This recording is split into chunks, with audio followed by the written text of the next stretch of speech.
بسم اللہ الرحمن الرحیم رب یسر ولا تعسر وتمم بالخیر۔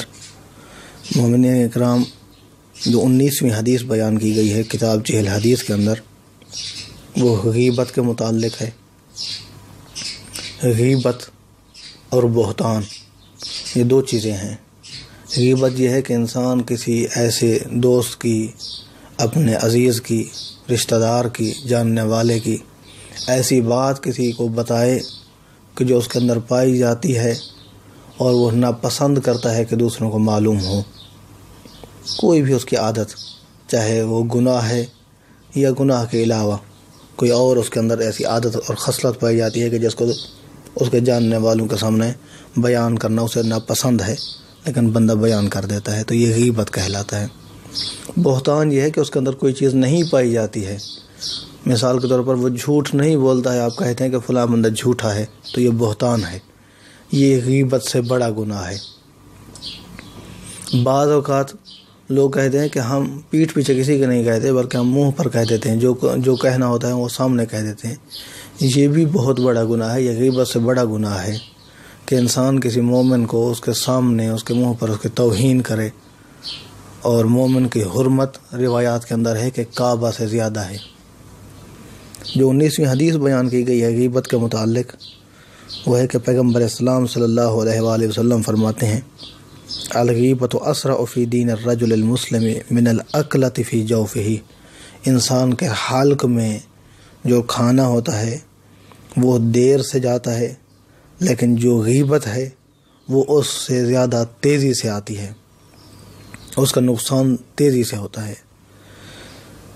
اور اس کے علاوہ پیغمبر اسلام صلی اللہ علیہ وآلہ وسلم کا فرمان ہے: الجلوس فی المسجد انتظار الصلاۃ عبادۃ، کہ اگر آپ مسجد میں بیٹھے ہیں نماز کے انتظار میں تو یہ آپ کا بیٹھنا عبادت ہے، لیکن اس کے لیے شرط یہ ہے کہ آپ کا وضو نہیں ٹوٹے، لیکن اگر وضو ٹوٹ گیا ہے تو پھر عبادت نہیں رہے گی۔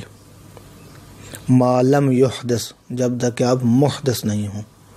پوچھا گیا اللہ کے رسول یہ بتائیے کہ حدود سے کیا مراد ہے یہاں پر؟ پیغمبر اسلام نے فرمایا غیبت۔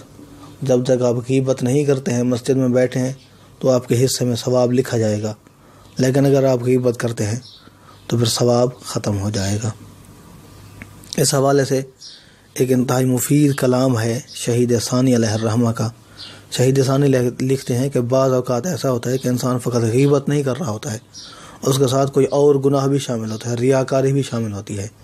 مثال کے طور پر اس کے سامنے کسی ایسے بندے کا تذکرہ کیا جاتا ہے کہ جو لالچی ہے، تو بندہ کہتا ہے کہ الحمدللہ ہمارے اندر یہ صفت نہیں پائی جاتی ہے۔